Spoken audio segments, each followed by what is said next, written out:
आइए आज आप सबसे अपनी राम कहानी के कुछ पहलुओं को आपसे साझा करता हूँ। मैं तब अपने गांव उमेदपुर से लगभग 5 किलोमीटर उत्तर की ओर एक गांव सोनबरसा के हाई स्कूल श्री गौतम विद्यालय सोनबरसा में 10वीं कक्षा का विद्यार्थी था। साल 1969।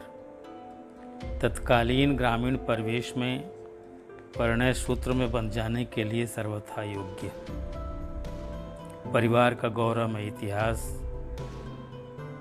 लगभग 15 एकड़ की खेती बाड़ी और पिताजी एवं ज्येष्ठ भ्राता का बिहार पुलिस में कार्यरत होना किसी भी कन्या पक्ष को संतुष्ट करने के लिए काफ़ी था।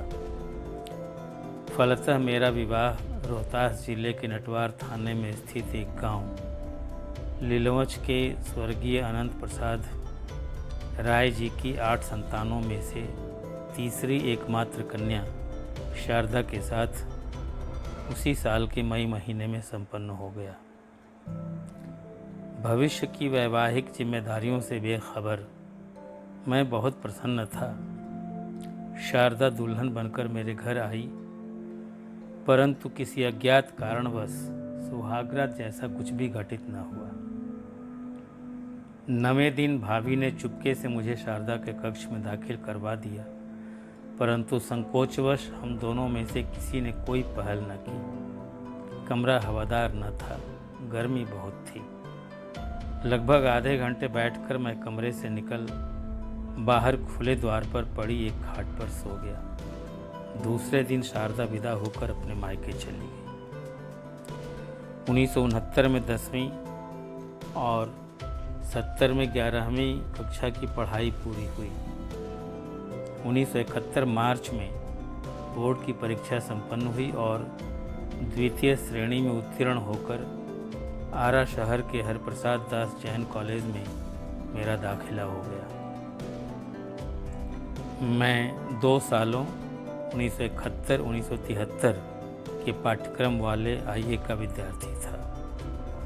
कॉलेज के पश्चिमी गेट के पास राधा लॉज में कुछ एक विद्यार्थियों के साथ रहने की व्यवस्था थी।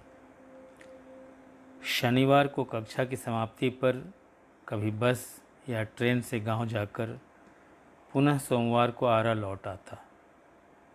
1972 के आरंभ में गांव पर माँ और भाभी के बीच किसी बात पर अच्छा खासा कलह हो गया, जिसमें मेरा हस्तक्षेप भाभी को अप्रत्याशित लगा। उसके स्वाभिमान को गहरी ठेस लगी। लगभग 1 वर्ष के बालक की परवाह न करते हुए उसने आत्महत्या कर ली। परिणाम इतना भयंकर होगा, इसकी कल्पना किसी ने न की थी। मेरा बीच में पड़ना ही उस भयावह दुर्घटना का मूल कारण बन गया। मुझ पर अव्यक्त रूप से हत्यारे का ठप्पा लगा दिया गया, पर किसी ने स्पष्ट रूप से कभी कुछ न कहा। भैया भी चुप रहे। शारदा को अपने मायके गए 2 साल से ऊपर हो रहे थे। लगभग 2.5 सालों के बाद द्विरागमन यानी दोंगा हुआ और वह मेरे गांव आई। आईए का आखिरी साल था 1973। अप्रैल में परीक्षा होने वाली थी। मेरा अधिकांश समय आरा ही में बीतता। कभी कभार गांव जाने पर शारदा से मुलाकात होती। लज्जावती कभी भी अपना चेहरा ठीक से न दिखाती। मैं भी दबाव न डालता। उसे ब्रेस्ट कैंसर था, लेकिन यह बात हम सबसे छुपाई गई थी। उसके घर वालों ने जानकारी के अभाव में उसके इलाज पर कोई विशेष ध्यान न दिया। मेरे घर वालों को इसका कोई अंदाज़ा ही न था, इसलिए इलाज का सवाल ही न उठा। परिणाम यह हुआ कि एक दिन मेरे घर पर उसकी तबीयत कुछ खराब हुई। बाढ़ के पानी से गांव चारों तरफ से घिरा हुआ था। समय पर डॉक्टर को न बुलाया जा सका और शारदा की हालत ज़्यादा बिगड़ गई। उसने दम तोड़ दिया। मैं तब उसकी माँ से मिलने लीलवंच गया हुआ था। वहीं मेरे गांव से एक आदमी ने जाकर यह सूचना दी, आपकी माताजी की तबीयत बहुत खराब है, जल्दी गांव लौटिए। मैं शारदा के माता पिता की अनुमति से गांव के लिए चल पड़ा। हरा से घर जाने के लिए बस में बैठा था। बाहर गांव का एक आदमी दिखा। हालचाल पूछने पर उसी ने बताया, तुम्हारी औरत मर चुकी है। मैं निःशब्द था। सहयात्रियों ने सांत्वना देते हुए कहा, धीरज रखिए भाई साहब। शारदा के साथ विवाह के पीछे मेरे घर वालों का निहित स्वार्थ यह था कि उसके फूफा जी गोरखपुर में रेलवे के एक उच्च अधिकारी थे, जो समय पर मेरी नौकरी रेलवे में लगवा देते। विवाह पूर्व ऐसा ही तय था। शारदा के न रहने पर उस नौकरी की कल्पना भी बेमानी थी। बावजूद इसके मेरे ससुर जी मुझे गोरखपुर ले गए थे। उनकी बहन यानी शारदा की फुआ ने मेरा बहुत दुलार सम्मान किया, परंतु नौकरी के नाम पर यह दिलासा दी गई कि पहले मैं ग्रेजुएशन पूरा करूं, फिर वे कुछ करेंगे। परिवार में अलगाव के कारण मेरी पढ़ाई आईए के आगे जारी न रह सकी। यद्यपि मैंने जैसे तैसे बीए में एडमिशन ले लिया था, परंतु एक दिन भी कक्षा में शामिल न हो सका। आईए पास के लिए नौकरी कहाँ थी। शारदा के साथ मेरे नसीब ने भी मुझसे मुंह मोड़ लिया। 1973 और 74 नैराश्य और दिशाहीनता में बीत गए। 75 की जनवरी में कलकत्ता में अध्यापन से जुड़े मेरे ज्येष्ठ मेरे भाई श्री केडी सिंह का एक पत्र प्राप्त हुआ। उन्होंने अपने एक मित्र के साथ दमदम में प्राइमरी से लेकर हाई स्कूल तक एक स्कूल की स्थापना की थी। प्राइमरी सेक्शन में हेड टीचर के रूप में अध्यापन का आमंत्रण था। अंधे को आँख मिल चुकी थी। माँ ने इधर उधर से 40 रुपये जुगाड़ किए। मोटे खादी नुमा एक झोले में 2 जोड़े कपड़े, गमछा और पैरों में पुराने चप्पल। इसी साजो सामान के साथ मैं 7 फरवरी 1975 को श्याम बाजार भैया के मित्र के घर पहुंचा। कुछ खा पीकर भैया और उनके मित्र यानी आदरणीय श्री ओझा जी के साथ मैं दमदम आया। वहाँ मेरे भैया के चाचा यानी मेरे मामा राजकिशोर सिंह से भेंट हुई। वे मुझे देख अत्यंत प्रसन्न हुए। मुझे भी अच्छा लगा। रहने की व्यवस्था स्कूल में ही थी। एक कमरे में हम लोग अपना सामान रखते, स्टोव पर खाना पकाते और रात में 2-3 बेंच मिलाकर उसी पर बिस्तर डाल देते। हमारा शयन कक्ष दूसरे दिन स्कूल आरंभ होने से पूर्व क्लासरूम में तब्दील हो जाता। रात में दमदम नगर पालिका के 2 सफाई कर्मी भी स्कूल में सोने चले आते। एवज में वे कक्षाओं की सफाई कर दिया करते। कुछ समय के बाद उन्होंने स्कूल में रहना बंद कर दिया। कक्षाएं गंदी रहने लगीं। मुझसे देखा न गया और एक दिन 10 कमरों और एक लंबे से बरामदे जिसमें प्राइमरी की कक्षाएं चलती थीं की सफाई मैंने स्वयं कर दी। फिर तो यह काम मेरी दिनचर्या का हिस्सा बन गया। स्कूल के पास उतना फंड भी न था कि सफाई कर्मी रखा जा सकता। इसी विद्यालय भवन में पायनियर नामक प्रातःकालीन इंग्लिश मीडियम स्कूल भी चलता था, लोअर नर्सरी से कक्षा 4 तक। प्राइमरी और इंग्लिश मीडियम स्कूल के एडमिशन तथा मासिक शुल्क का हिसाब किताब देखने के अलावा हाई स्कूल में 7वीं और 8वीं कक्षाओं में अंग्रेजी भी पढ़ाया करता। 9वीं 10वीं में अंग्रेजी व्याकरण के कुछ अंश भी पढ़ा दिया करता। हाई स्कूल में नौकरी पक्की हो जाने की आशा लिए लगभग 7-8 अनुभवी शिक्षक काम पर लगे हुए थे। मेरी लगन और निष्ठा के कारण वे सभी मेरा सम्मान करते। 2-3 साल बाद स्कूल प्रबंधन कमेटी स्वार्थ के वशीभूत अपने रिश्तेदारों को काम पर रखने लगी, जिस पर पहले से काम कर रहे शिक्षकों ने आपत्ति जताई। धीरे धीरे इस आपत्ति ने घोर विरोध का रूप ले लिया। हाथापाई की नौबत आ गई। स्थानीय लोगों के हस्तक्षेप के कारण उन 7-8 शिक्षकों ने काम पर न लौटने का निर्णय लेना ही उचित समझा। वे सभी योग्य थे, अपने अपने विषय के अच्छे जानकार थे और प्राइवेट ट्यूशन से ठीक ठाक कमा लिया करते थे। मुझे ये सब ठीक न लगा, परंतु मैं प्रबंधन के साथ बने रहने को मजबूर था। इसी बीच शायद 1978 में एक विचित्र घटना घटी। दमदम एयरपोर्ट 1 नंबर गेट के आसपास के इलाके में एक जूनियर हाई स्कूल था, दमदम भारतीय विद्या मंदिर, जिसमें 5 व 6 की 2 कक्षाएं ही बंगाल शिक्षा बोर्ड द्वारा स्वीकृत थीं। वहाँ के हेडमास्टर स्कूल से हटना चाहते थे, बशर्ते उनकी कुछ बकाया राशि सरकार से मिल जाती। प्रबंधन की ओर से मेरे बड़े भाई श्री केडी सिंह एवं श्री धूप नारायण ओझा जी ने इस काम में उनकी मदद की और 2 कक्षाओं का वह स्कूल एक अस्थायी शिक्षक और दरबान के अलावा फर्नीचर एवं जरूरी फाइलों के साथ हमारे विद्यालय भवन में स्थानांतरित हो गया।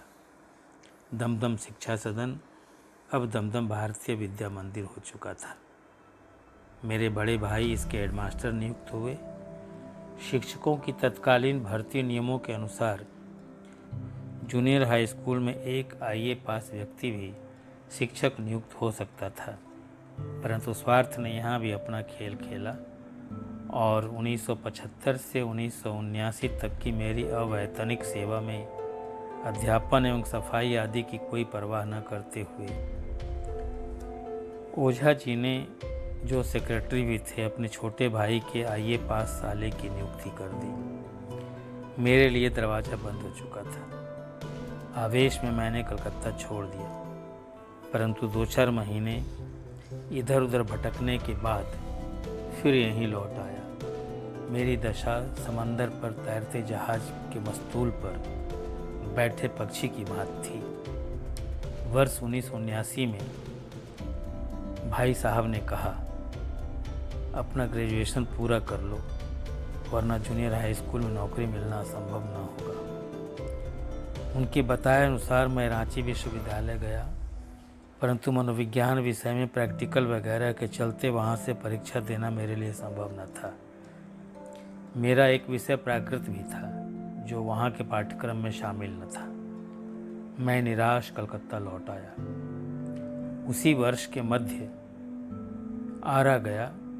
वहाँ अपने राधा लॉज के पास सिमरी लॉज में मेरे IA के सहपाठी रामाशंकर राय का अनुज उमाशंकर राय राजनीति में ऑनर्स कर रहा था। उससे बात करने पर यह ज्ञात हुआ कि मैं यदि 1973 से 75 तक की फीस जमा कर दूं तो नॉन कॉलेजिएट के रूप में BA फाइनल की परीक्षा दे सकूंगा। सारी व्यवस्था उमाशंकर ने कर दी। फीस जमा की गई। उसी ने मेरा फॉर्म भी भर दिया। मैंने केवल हस्ताक्षर किए। विषय थे 100 अंकों की अनिवार्य हिंदी, 300 अंकों की अनिवार्य अंग्रेजी, राजनीति विज्ञान और प्राकृत प्रत्येक 300 अंकों की। हिंदी, अंग्रेजी एवं राजनीति विज्ञान की किताबें बाजार में उपलब्ध थीं, खरीद ली गई। प्राकृत के नोट्स उमाशंकर ने जुगाड़ कर दिए। आरा से गांव जाकर नोट्स की कॉपी तैयार कर ली और उमाशंकर के द्वारा जिसके थे उसे वापस भी कर दिया। परीक्षा अक्टूबर में होने वाली थी। कलकत्ता आकर मैं पढ़ाई में लग गया और उमाशंकर के संपर्क में हमेशा बना रहा। उसके द्वारा दी गई सूचना के आधार पर मैं परीक्षा के लिए आरा पहुंचा। एडमिट कार्ड लेकर पटना आया। सेंटर वहीं था, AN कॉलेज में। अपने किसी निकट संबंधी, जो मेरे चचेरे बड़े भाई के बड़े मेरे भाई थे, doctor Bihari Singh, AN college में केमिस्ट्री के प्रोफेसर, उन्हीं की अनुशंसा पर एक हॉस्टल में रहने और खाने की व्यवस्था हो गई। इस व्यवस्था में मेरे पिताजी भी शामिल थे। वे गांव लौट गए। हॉस्टल से परीक्षा केंद्र लगभग 3 किलोमीटर दूर था। बीच बीच में अंतराल के साथ परीक्षा लगभग 1 महीने तक चली। परीक्षा समाप्त होते ही गांव से होते हुए मैं कलकत्ता वापस आ गया। 1980 फरवरी में परिणाम निकला। मैं डिस्टिंक्शन के साथ पास हो गया था। 1980 अप्रैल में दमदम भारती विद्या मंदिर में मेरी नौकरी पक्की हो गई। भैया और ओझा जी के प्रति मैं हृदय से आभारी था। जीवन को एक दिशा मिल चुकी थी और एक नया आयाम भी। इसके बाद जीवन में कैसे कैसे मोड़ आए और सफलताएं मिलीं, उन्हें साझा करने से पहले मैं आप सबको यह बतलाना चाहूँगा। 1973 में शारदा की आकस्मिक मृत्यु के पश्चात उसके माता पिता की इच्छा का मान रखने के लिए उन्हीं की रिश्तेदारी में मेरा दूसरा विवाह सासाराम नोखा के पास एक गांव खैरही निवासी श्री मनराज सिंह की ज्येष्ठ कन्या दमयंती के साथ 1975 अप्रैल में संपन्न हो चुका था। 1980 अप्रैल में नौकरी पक्की होने के 3-4 महीने बाद ही मेरे छोटे भाई के साथ दमयंती कलकत्ता आ गई। मैंने उसके आने के पहले भाड़े पर एक कमरा ले रखा था। मेरे साथ मेरे 2 छोटे भाई भी थे। उनके रहने का प्रबंध अलग था। खाना एक साथ हम खाते थे। भैया भी हमारे साथ ही खाना खाया करते। 1984 में मेरी प्रथम कन्या संतान का जन्म हुआ। इसी बीच मेरा बड़ा भतीजा और भैया का एक भांजा भी पढ़ाई लिखाई के लिए कलकत्ता आ गए। इन दोनों बच्चों के सोने की व्यवस्था मेरे उसी एक कमरे में भैया के आदेश पर करनी पड़ी, जो किसी तरह से उचित न था। छोटे से कमरे में तख्त के बाद 2 फुट चौड़ी 8 फुट लंबी जगह थी। कमरे से बाहर 3 बाई 8 का एक बरामदा था, जिसमें खाना बनाने और दमयंती का स्नान करने की सुविधा के अलावा जलावन का कोयला रखने भर की जगह थी। तख्त के सामने एक पतली सी खाट पर दोनों बच्चे सोया करते। भैया के भांजे का स्वभाव ठीक न था। उससे हम दोनों की निजता बुरी तरह प्रभावित होती। मैं तो सहन कर जाता, परंतु दमयंती को यह सब बहुत खटकता। भैया की अदूरदर्शिता का दुष्परिणाम यह हुआ कि दमयंती ने अप्रत्याशित रूप से सबके लिए खाना बनाने और उन दोनों बच्चों के घर में सुलाने की व्यवस्था को खारिज कर दिया। मेरे साथ तू मैं होने पर उसने एक दिन आवेश में फिनाइल पी लिया। तब वह दूसरी बार गर्भवती थी। मकान मालिक के घर की औरतों के कारण उसकी जान बच गई। मैं घबरा गया, समझ गया कि बदजबानी और बल प्रयोग से बात बिगड़ जाएगी। मैंने सबको समझा दिया कि अपने रहने खाने की व्यवस्था अलग कर लें। वैसा ही हुआ। भतीजे के ट्यूशन वगैरह की व्यवस्था मैं स्वयं उठाता, परंतु दमयंती को कुछ न बताता, वरना वह वैसा करने न देती और मैं जीते जी मर जाता। जो भी हो, दमयंती से बात छुपाना या परिवार के हित में झूठ बोलने के चारित्रिक दोष का आरंभ वहीं से हुआ। भतीजा 10वीं बोर्ड की परीक्षा प्रथम श्रेणी में उत्तीर्ण कर अपने पिताजी के पास चला गया। क्योंकि अन्य दोनों भाई मेरे इस गुप्त प्रस्ताव से सहमत न थे कि भतीजा कलकत्ते में ही पढ़े, खर्चे का प्रबंध जैसे तैसे कर लिया जाएगा।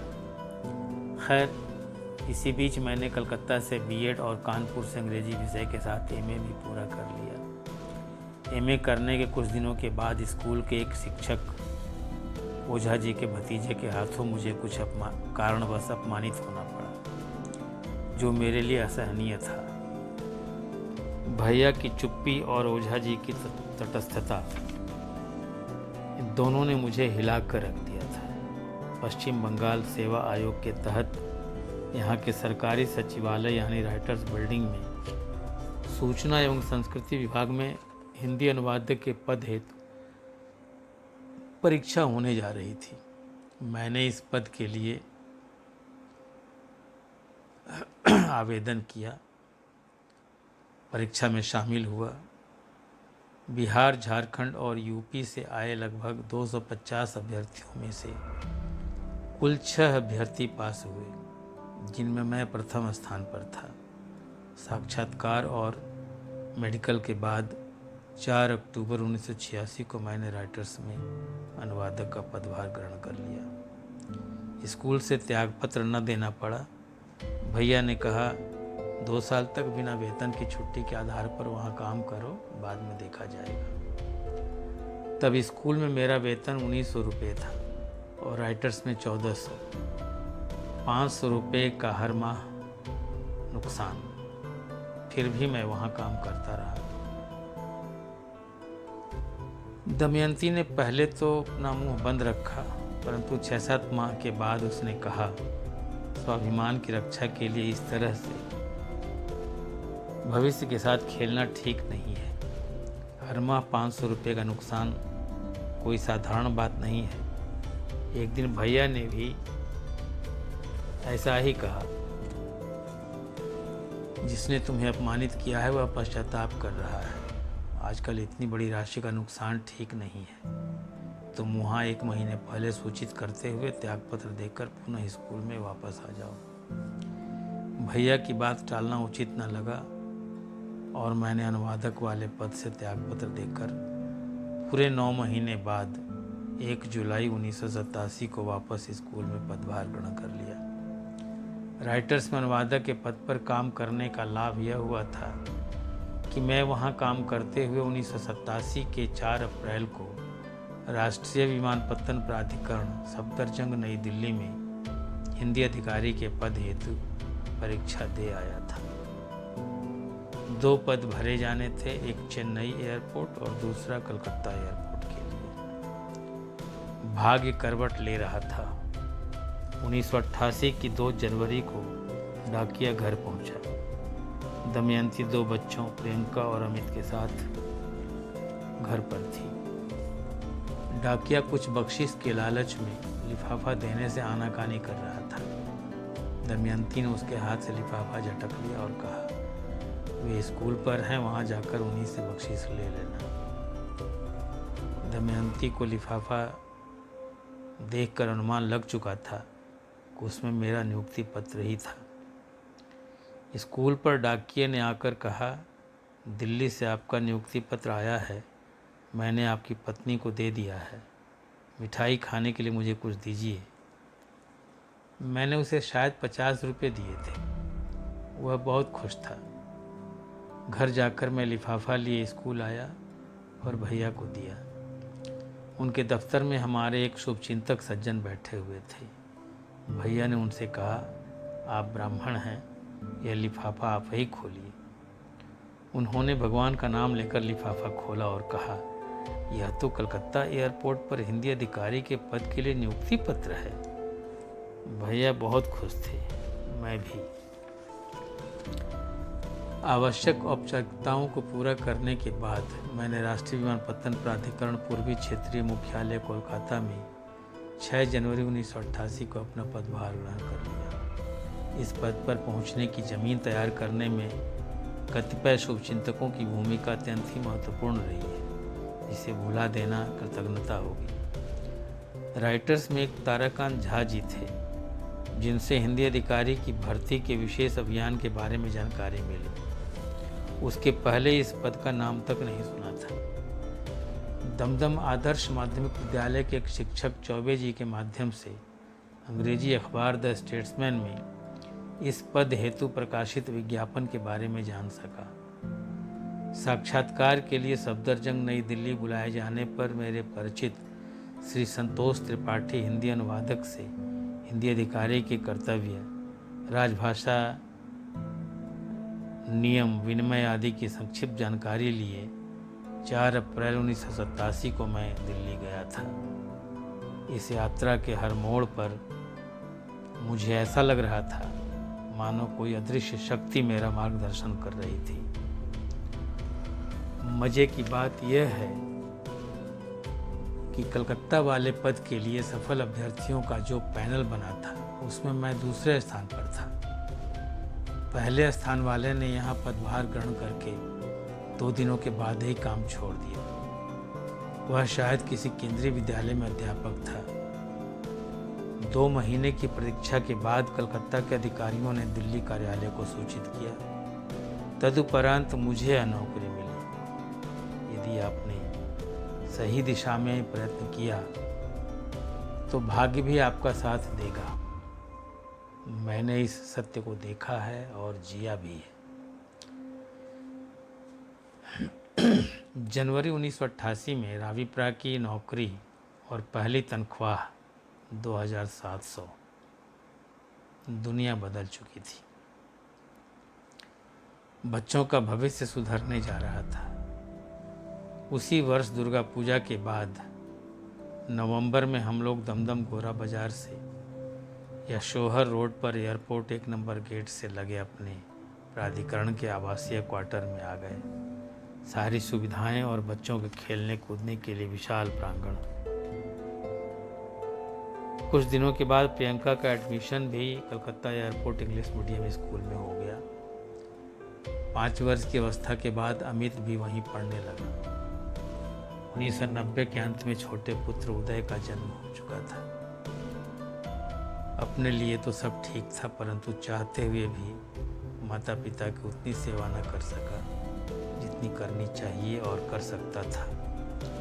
ताली दोनों हाथ से बजती है। घर वालों ने दमयंती को कभी सम्मान की नज़र से न देखा और प्रतिकार स्वरूप उसने भी मुझे तटस्थ रहने पर मजबूर कर दिया था। फिर भी एक छोटी सी राशि गुप्त रूप से पिताजी को तब तक भेजता रहा जब तक वे 1996 जून तक जीवित रहे। वर्ष 2000 में माँ भी चल बसी। मैंने कार्यालय से हाउस बिल्डिंग लोन एवं अपनी थोड़ी सी बचत से मध्यम ग्राम नगर पालिका के गंगानगर इलाके में एयरपोर्ट की 4 दीवारी से लगी एक छोटी सी जमीन के टुकड़े पर अपना घर बनवाकर 1997 जुलाई में विभागीय क्वार्टर छोड़कर यहाँ रहने लगा था। एक बार माँ भी यहाँ आई थी, अच्छा लगा था। 2-3 साल के अंदर यानी 2000 तक 2 मंजिला भी तैयार हो गया। दमयंती खुश रहा करती थी। बच्चे भी अपनी पढ़ाई लिखाई कर रहे थे। हमारे तीनों बच्चे एक ही स्कूल में थे। क्वार्टर में ही मैंने एक राजदूत मोटर बाइक खरीदी थी। बच्चों को स्कूल ले जाने और वापस घर लाने में सुविधा होती थी। एक बार बाइक के पीछे बैठी मेरी बेटी प्रियंका सड़क पर गिर पड़ी और एक ट्रक से कुचले जाने से बाल बाल बच गई थी। उसके बाद मैंने एक मारुति 800 कार खरीद ली। अब बच्चों का स्कूल आना जाना आसान और निरापद हो गया। 1 साल तक तो एक नेपाली ड्राइवर रखा गया। फिर दमयंती के दबाव डालने पर मैं ड्राइविंग सीखकर खुद ड्राइव करने लगा। 2003 में हम अमित को यहाँ छोड़ भागलपुर गए। वहाँ दमयंती की बुआ और सहेली के पति कोतवाली थाने में सब इंस्पेक्टर थे। उनके सहयोग से दोनों परिवार के लोग मुंगेर भी गए, जहाँ मेरा बचपन बीता था। 2004 के आरंभ में दमयंती को हल्का हार्ट अटैक आया। इलाज हुआ, संभल गई। परंतु उसी वर्ष 29 जुलाई को दोबारा अटैक आया और रात के लगभग 11 बजे उसने हॉस्पिटल में अंतिम सांस ली। 3 बच्चों के साथ मैं अकेला पड़ गया था। प्रियंका के 12वीं पास करने के बाद किसी कॉलेज में एडमिशन के लिए प्रयास किया जा रहा था। अंततः कोलकाता हाजरा स्थित आशुतोष कॉलेज में एडमिशन मिला, जहां हॉस्टल में रहते हुए उसने हल्की फुल्की दुर्घटनाओं का सामना करते हुए ऑनर्स के साथ साइंस ग्रेजुएट की परीक्षा पास की। उसके बाद उसने MBA भी किया। कुछ दिनों तक एक छोटी सी कंपनी में काम करने के बाद 2010 में वह मेरे ही प्राधिकरण में हिंदी अनुवादक के पद पर नियुक्त हो गई। पोस्टिंग कलकत्ते में ही थी। बाद में उसके विवाह के सिलसिले में उसका तबादला दिल्ली हेडक्वार्टर में करवाना पड़ा। 2012 में उसका विवाह एक सॉफ्टवेयर इंजीनियर अमित कुमार सिंह के साथ संपन्न हो गया। दमयंती प्रियंका को लेकर ही ज़्यादा चिंतित रहा करती थी। उसकी आत्मा को असीम शांति मिली होगी, मुझे इसका पूरा यकीन है। अमित, मेरे बड़े बेटे ने 12वीं पास करने के बाद एयरक्राफ्ट इंजीनियर बनने का शौक़ पालते हुए बेहला पायलान एयरक्राफ्ट इंजीनियरिंग इंस्टीट्यूट से 4 साल का प्रशिक्षण पूरा किया। उसने हेलीकॉप्टर के इंजन मेंटेनेंस का प्रशिक्षण लिया था। भ्रष्टाचार और भेदभाव के कारण अपेक्षित क्षेत्र में कोई काम न मिलने पर उसने अनचाहे मन से जेट एयरवेज में क्रू की नौकरी कर ली। 1 साल तक इस एयरलाइंस में काम करने के बाद वह यूएई के एमिरेट्स एयरवेज में उसी पद पर काम करना शुरू कर दिया। तब से उसी एयरलाइंस में पदोन्नति के साथ काम कर रहा है। दुबई उसका हेडक्वार्टर है। फिलहाल अपनी ड्यूटी के साथ साउथ अफ्रीका से पायलट की ट्रेनिंग भी कर रहा है। प्रियंका अभी अपने पति और एक 5 वर्षीय बेटे के साथ ऑस्ट्रेलिया सिडनी में है। छोटा बेटा उदय बीकॉम करने के बाद बंगाली सिनेमा और टीवी सीरियल में व्यस्त है। हम दोनों साथ ही रहते हैं। मैं भी 2017 अक्टूबर में संयुक्त महाप्रबंधक राजभाषा के पद से सेवानिवृत्त हो चुका हूँ।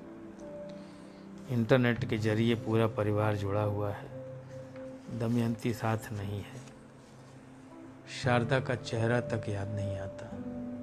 उसे कभी ठीक से देखा तक नहीं था। उसने दिखाया भी नहीं था। दमयंती के माता पिता और उसका एक छोटा भाई अशोक दुनिया छोड़ चुके हैं। उसकी भाभी, एक भतीजा और एक भतीजी है। शारदा के 7 भाइयों में से 2 गुजर गए हैं, 5 बचे हैं। सुखी हैं। चौथा भाई जयप्रकाश बिहार रोहतास जिले के विक्रमगंज कॉलेज में अंग्रेजी का प्राध्यापक है। कुछ ही दिन पहले उससे बात हुई, अच्छा लगा। उसके माध्यम से शारदा के अन्य भाइयों से भी बात हो सकी। अतीत में लगभग खो गई रिश्तेदारी फिर से जीवंत हो उठी है, अच्छा लग रहा है। अभी हम सभी कोरोना महामारी के दौर से गुजर रहे हैं। जिंदगी ठहर सी गई है। अनेक परिचितों की मृत्यु के समाचार मानसिक कष्ट पहुंचा रहे हैं। हाल ही में प्रियंका के पति के बड़े भाई भी कोरोना की लड़ाई हार चुके हैं। उनकी आकस्मिक मृत्यु ने हम सबको हिलाकर रख दिया है। ईश्वर की इच्छा के आगे हम लाचार हैं, आगे भी रहेंगे। प्रार्थना यही है कि शीघ्र ही सब कुछ सामान्य हो जाए। अपने बारे में और भी ढेर सारी बातें हैं जो बताई जा सकती थी, परंतु जिन बातों का उल्लेख खुद को दुख पहुंचाए उन पर पर्दा पड़े रहना ही उचित होता है।